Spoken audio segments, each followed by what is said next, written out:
Cool, so welcome back everyone. Hope you managed to grab some coffee, some tea, refresh yourself. So we're now here for our third talk of the day with Marco. So Marco is the founder of QuasiScience. He leads endeavors to tackle intricate and time-sensitive engineering challenges by integrating machine learning and numerical simulations and optimizations. Marco honed his skills over many years of dedicated work and significant contributions to organizations such as Ferrari, Mercedes, Formula One, and Ralph Lauren. Outside of the world of data, Marco is also a keen cyclist and ski instructor. He will now be giving us his talk on networks and recommendation systems. So please welcome Marco.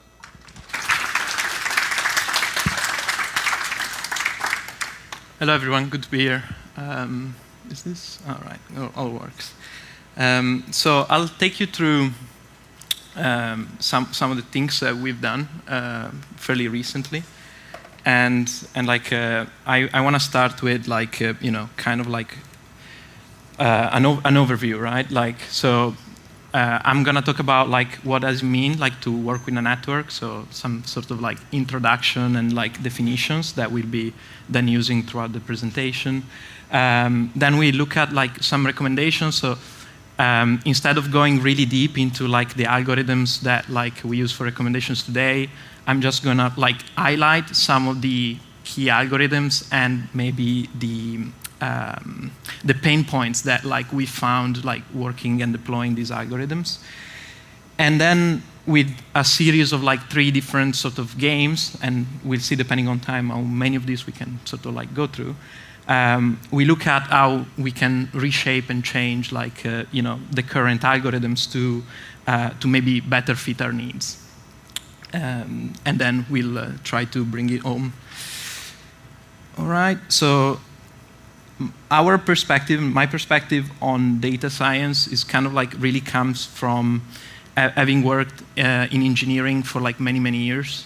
So like I see data science more as a way to like enhance like simulation and engineering tasks than like pure like data wrangling applications. So a lot of what we'll see today kind of like takes its roots from like physics and mathematics, and so I think is like valuable like if you're like into data science to just like deep into like this sort of like side tracks and like learn something new. So let's have a look at like recommendations now. Like if you go like online and a quick check what you can find on recommendation system, there are really like 4 classes out now, like collaborative filtering, like user-based stuff where you try to provide recommendations based on like what other people that are similar to you in some respect have also liked. Then there is content filtering where like it's more about pairings of products that have similarities between themselves. Then you have like hybrid systems and context filtering, which are sort of like evolutions of that. The hybrid system try to bring these 2 approaches together, whereas the context filtering techniques are basically time series. Like they try to bring like a time series framework into like the problem of recommendation. So like some issues that we found while trying to work in a real world with these kind of things is that like number 1, like it's all good, like you have like a matrix of like items and users, which is like where most of the recommendation algorithms start from. And this matrix reflects like maybe interactions, positive or negative, that these users have had with these products. But this is like a view of the past, right? Like it could be like 5-10 years of data, it could be like 3 months of data, depending on how you do your windowing. How can an organization sort of like embed in these recommendation systems like what the future of the company might want to be? So like, for instance, if our organization wants to add a new product line, how can we make sure that like, the existing recommendation system can take into account that like we want to maybe over-index and over-recommend new products? So that's a problem. Equal weights for all users, like typically, like when we look at item-to-item similarities, like we sort of like have a perspective of user A voted 5, user 3 voted 2. Both of these users are taken into account in the same exact way when we do the averaging and the reweighting for calculating the scores. Well, that's a problem because like certain users, certain networks have like experts or nodes that are more important than others.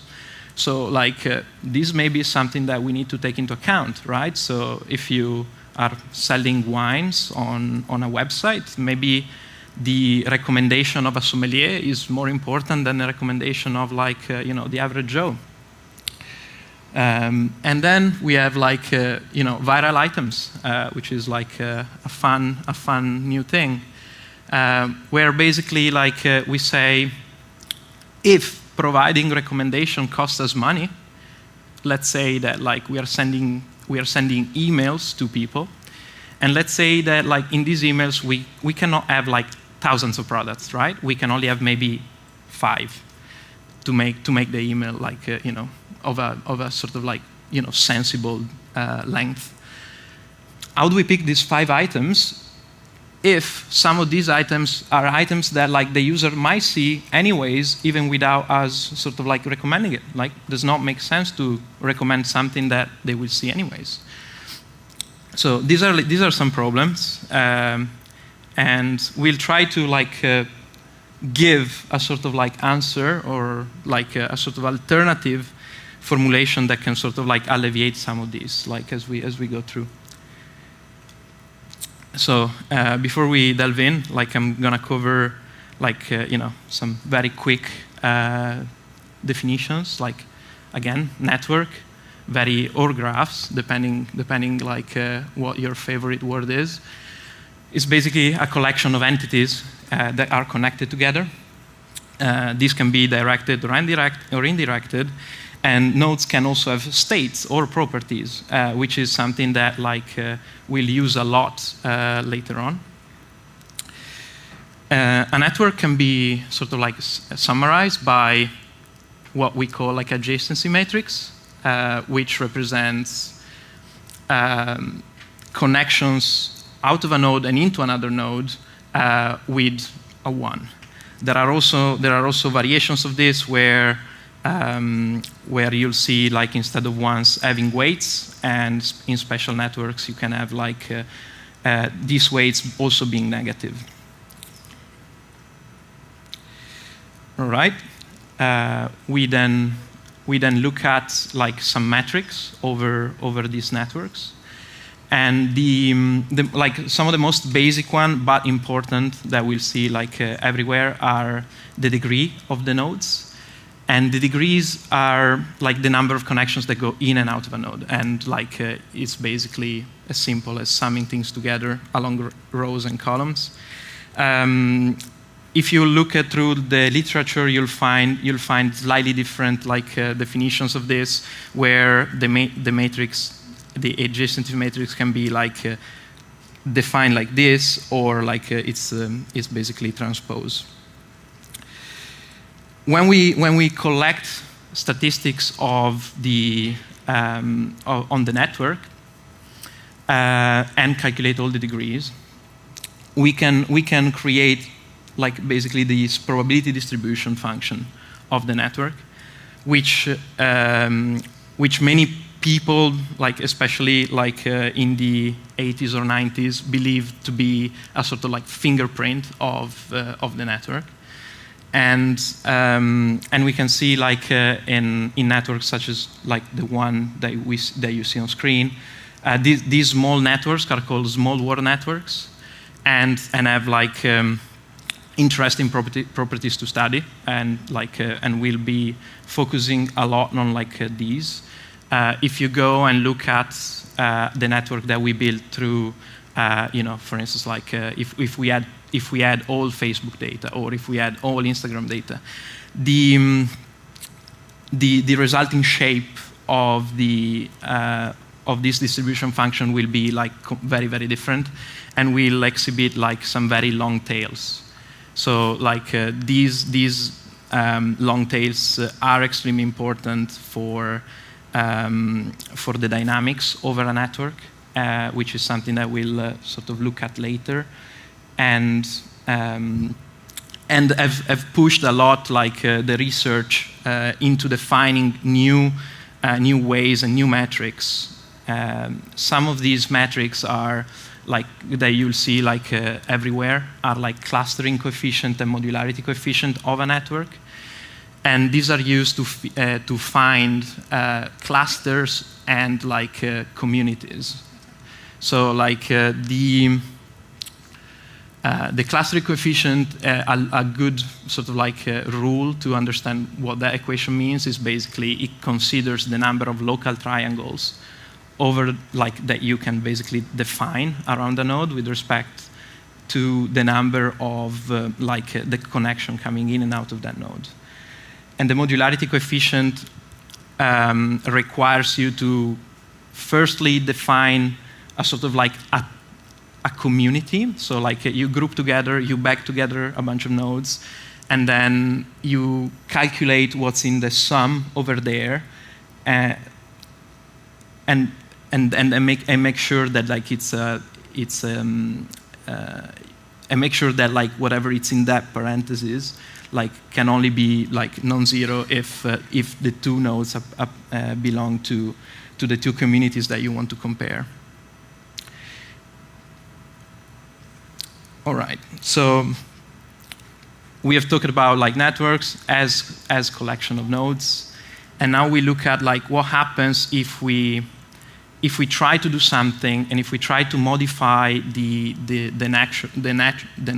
network connections, right? Because we say that there are important properties related to them. Okay. So remember, like here we are trying to tackle the problem of like strategic relevance of a recommendation from a business point of view, and we try to do this by effectively rewiring the network.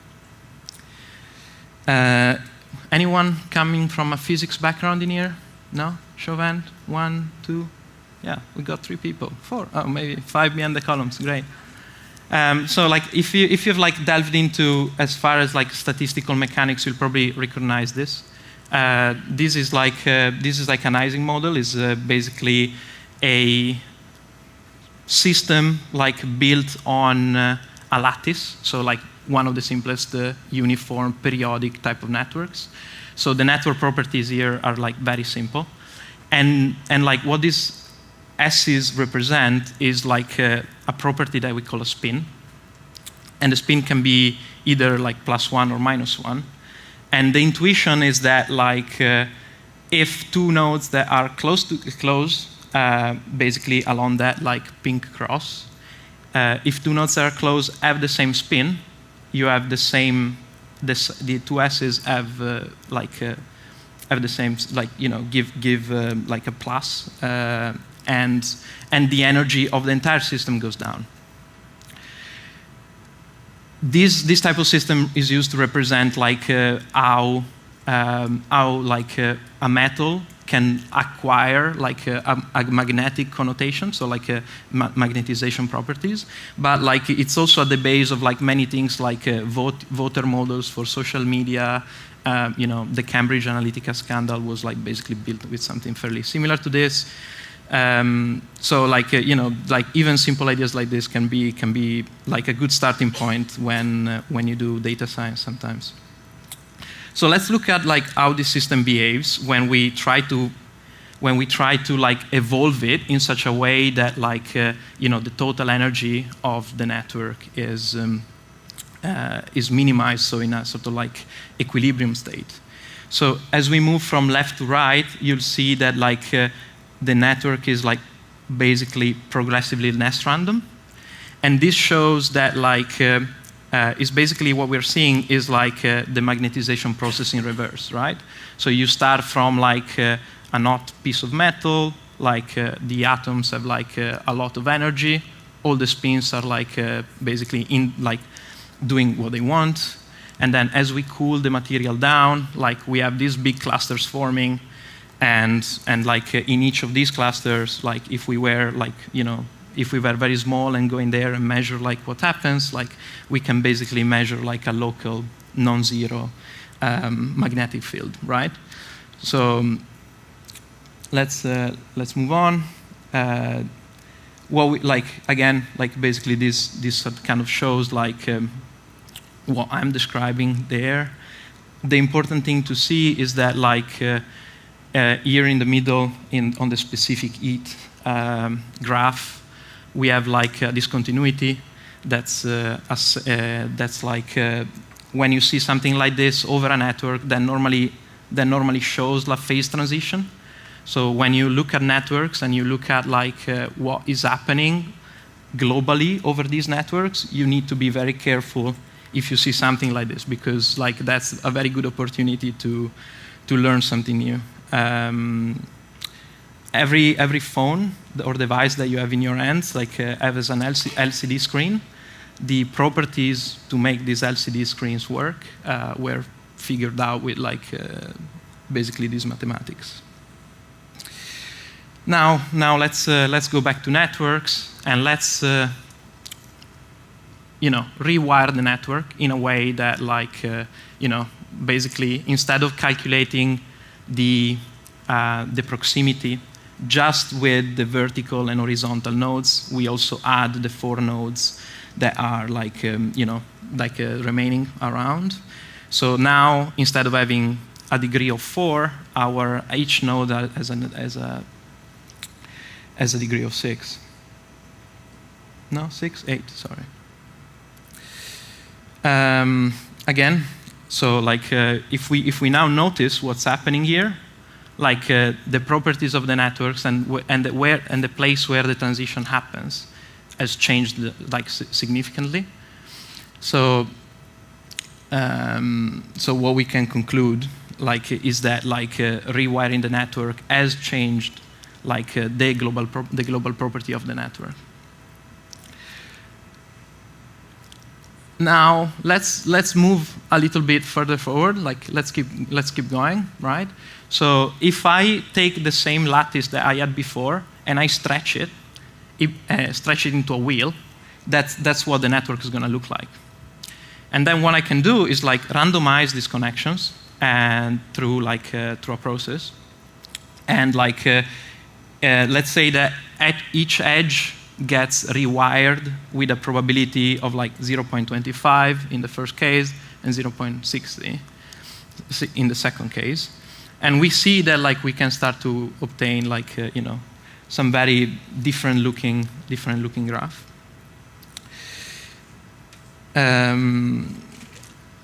Okay.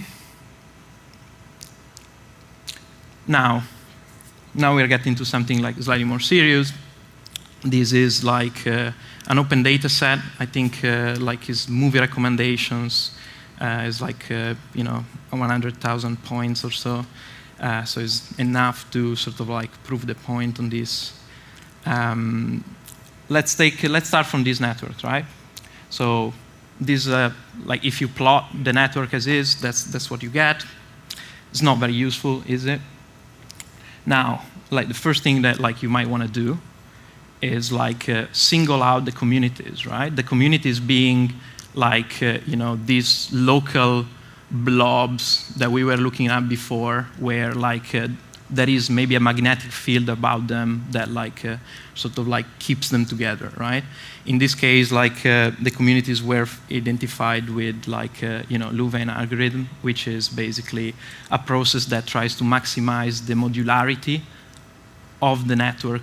And if you remember, like one of the first slides where like we give the definition of modularity, that basically tries to maximize like the number of connections within each of those communities with respect to number of connections that go from the community outside. Now we do another modification where we keep the communities where they are, but we study the centrality of this community. which means like how is this community important to the global network, right? And there is no color bar here, so apologies for that, but basically the very dark points are the points where like the centrality of the network is small, is very small. If we think about the problem that we're trying to solve, which is like suppose that like the business where I'm in wants to steer the recommendation system and nudge them in such a way that like the products that are new and products that have not got many recommendations become more central and more prevalent within the recommendations, right? Like we can definitely use this, no? Right? Because we have ranked like what's very well connected and what users see, and like the things that like we don't see as much. So if we now like do this rewiring, and I'm not going to go like into the intricate details of like how we do this, and like I'll flicker between these two so it's easy to see, right? So keep an eye on maybe on the like few nodes at the bottom, right? In the second version of the network, we can see that like the value of the centrality of these communities has gone up. Which means that like if you are like on this website and you're like bumbling about, you're like a lot more likely to end up like in one of these communities. There are many ways to like go from like original network to this one. The way you want to re-optimize the network is like a difficult problem, and it kind of depends on like the specific business sort of requirement and the intuition that you have. In this case, like the rewiring was done using like a combinatorial optimization. Sometimes you cannot do that directly. If the network is really big, you need to find like some heuristics or something like this. All right, let's go to experiment number 2. Again, problem.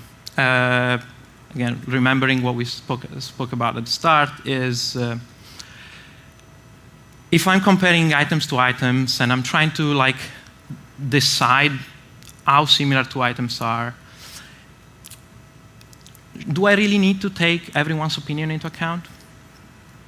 Sometimes yes, sometimes no.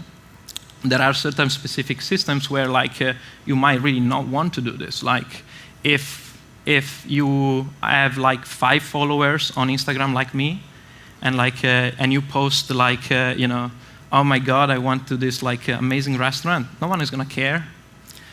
But like if like you are like I don't know, the Beast or Mr. Beast or something like this, like and you go to a restaurant, like suddenly everyone will gonna want to go to that restaurant. So is it really like in this kind of world, is it really like fair and correct to take everyone's opinion with the same with the same weights? Well, that's what like most the most common like recommendation algorithms do these days. So like, can we change this? Yeah, we probably can. We do. All right. Sorry for the heavy formulas in here. I thought they were useful. So like we have the matrix of like users and items, which is like again the starting point for every like good product recommendations type of task.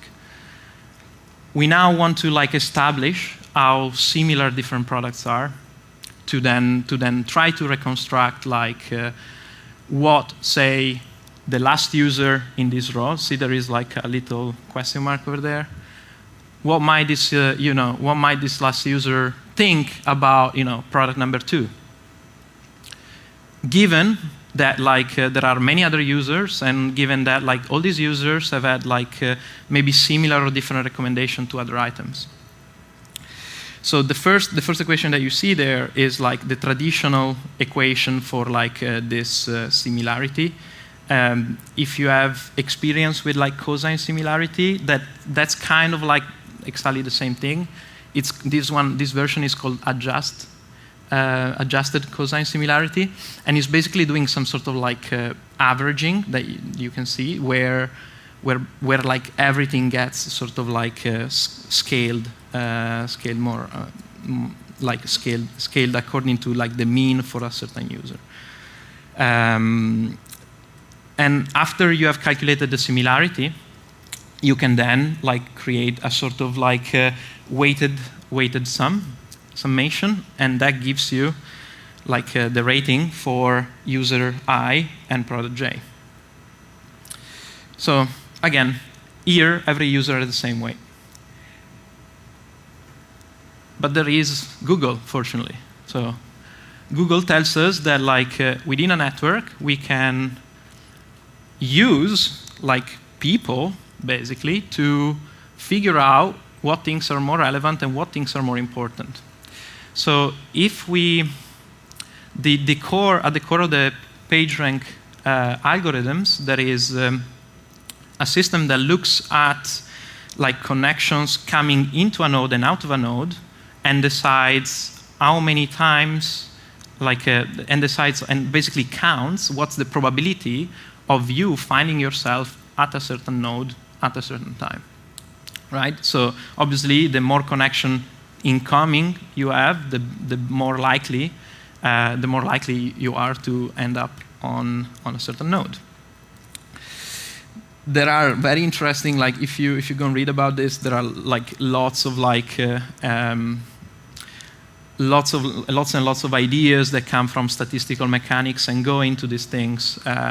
Probably like the most fascinating area is like random walks and the ergodic properties of these networks, which means that like if you basically are blind clicking about on the web, on the internet, like you have a non-zero probability to end up somewhere, like, somewhere arbitrary, right? There is a non-zero probability to get there. This is not always true, and that's why like you have then to introduce some corrections, like damping factors and teleportations, to achieve that and make this an algorithm that can actually run according to like the original sort of like assumptions of it.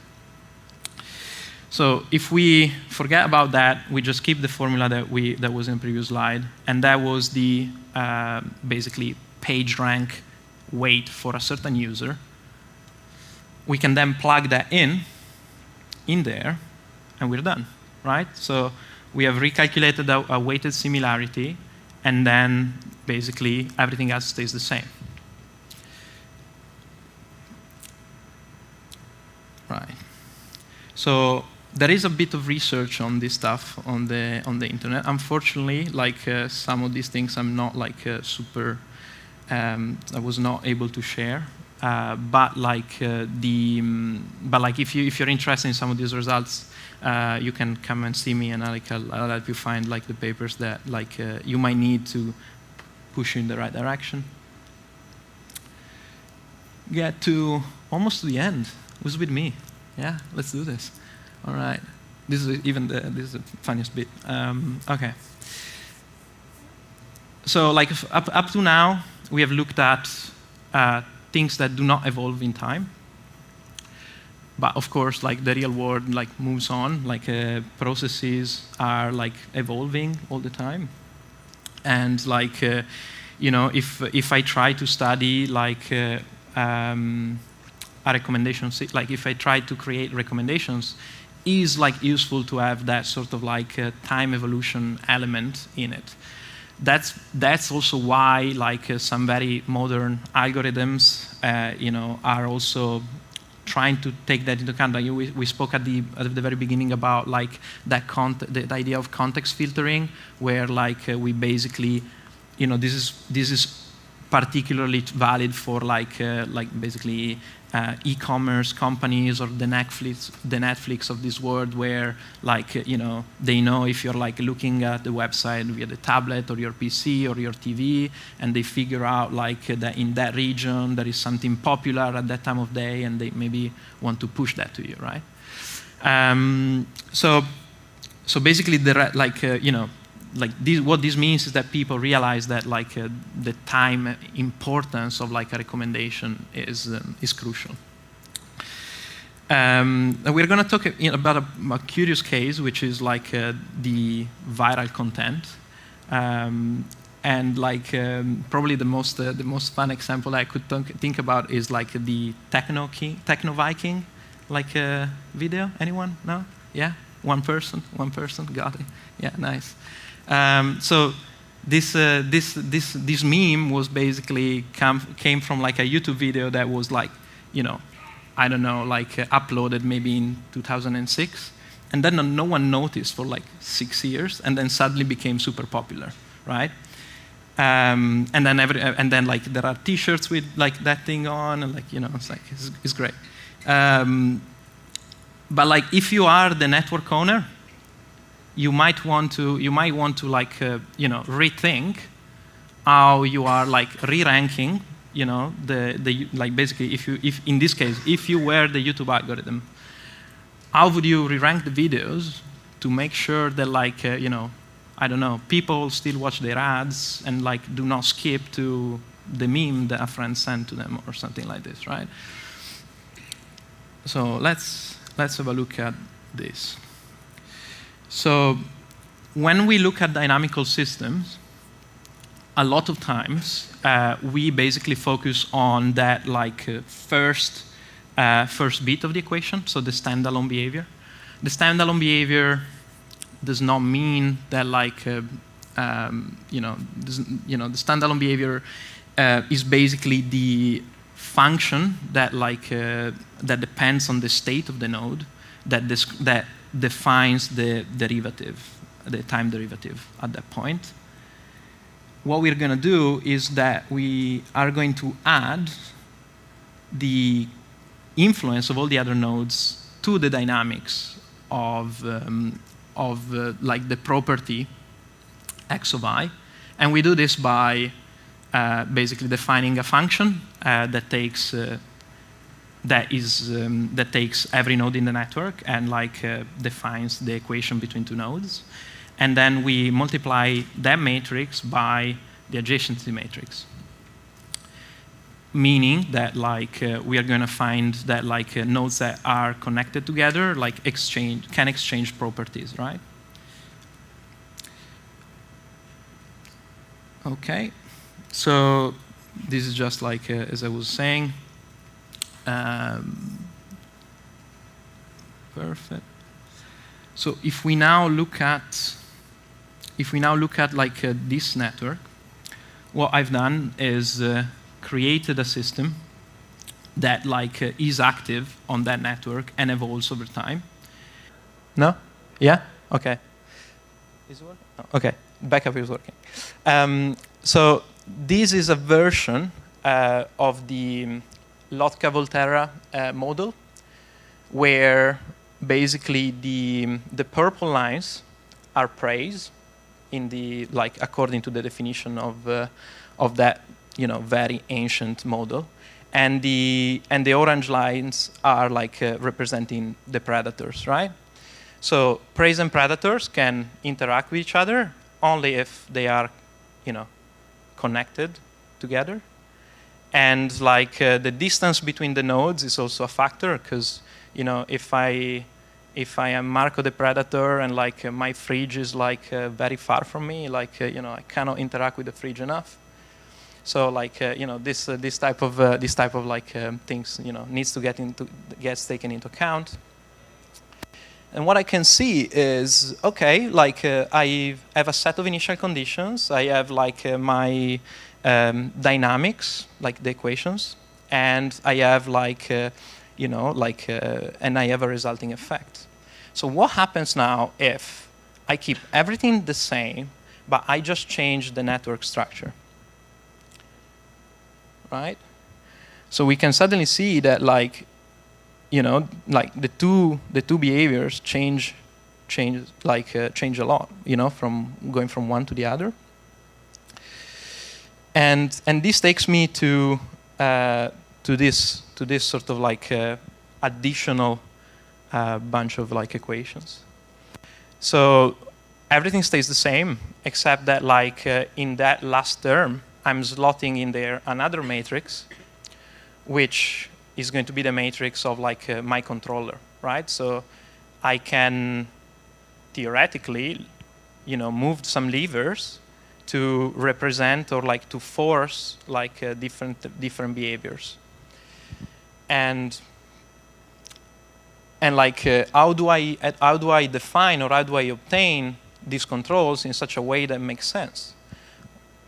Well, fortunately, like like these type of systems can normally be optimized like with some global control techniques that like can have derivatives. Most of the times need to have derivatives to work well. And this is like the equation down here where like, and this is just one of the formulation. This is like, let's suppose that like I want to find an optimal behavior over a certain like time. This is not the only definition. You can have like Meyer goals where like the only thing that matters is the endpoint, right? The long-term equilibrium condition maybe. But in this case, like what you have there is a version of like the Lagrangian, basically, of this system. And this, by the way, is like what we, in the examples before, we were looking at when we were like referring to like emergent properties of the network or like the global properties, right? So we want to control the trajectory of like how we are gonna get there. What is this useful? Like, turns out in lots of places, not just recommendation systems.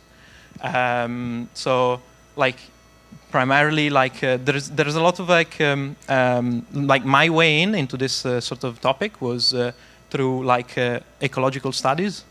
A long time ago, I did write like a thesis or a bit of a thesis on like how different deers go and like find food if you build new ecological corridors. Basically, like you connect together patches of like green so that like so that animals can migrate between one and the other. Computer science. I hope no one is in Bitcoin here, but like that's like some of the stuff that like is involved. Logistics, finance, so like plenty of applications. What we learned, all right, so emergent properties, really important. Controlling the layout of the network is a way of like getting out of the network what you want. And the centrality, as a result of like you doing the engineering, can affect like the dynamics on the network. All right, so I think I'm like I'm done. Yeah.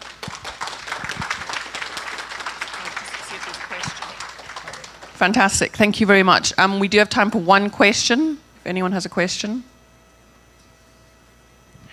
One in the back. Do we have another? It's working again. It's working? Okay, yeah.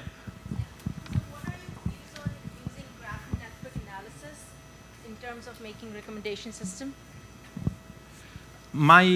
So I think it depends on like what you're trying to do, right? Because there are like a lot of new algorithms out there, like variational autoencoders, like systems of like vectors. I mean, you really have to look at the problem and look at the outcomes. But like this is like a perspective that allows you to like modify the output of like the recommendation system to get like what you want out of it, basically. Like Lowain's method and also in-betweenness, centrality and everything. That's pretty straightforward in graph network analysis. Yes. So yes, but like they don't do everything on their own, right? Like the fact that like you calculate the in-betweenness and you figure out like what nodes are in the same community, like that's what creates like echo chambers on social media where like you only get recommended what you liked before, right? So like this is not necessarily what we're trying to do here. Like here, like we are literally going in, you know, like very close to the output, and then like figuring out if the optimum that you'll have to define depending on the use case is like exactly what you want. And then you can do the reoptimization.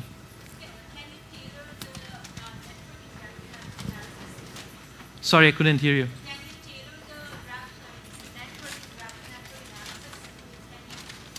Yeah. You can. But like the point is that like the analysis is like a process that gets you a number, is not the process that like gets you the output. Like between you doing the analysis and you doing the output, there is like another reoptimization step that you need to define, and that's like what we talked about today, right? Like that little bit at the end. No worries. Great. Well, thank you very much, Marco. Round of applause. All right. No worries.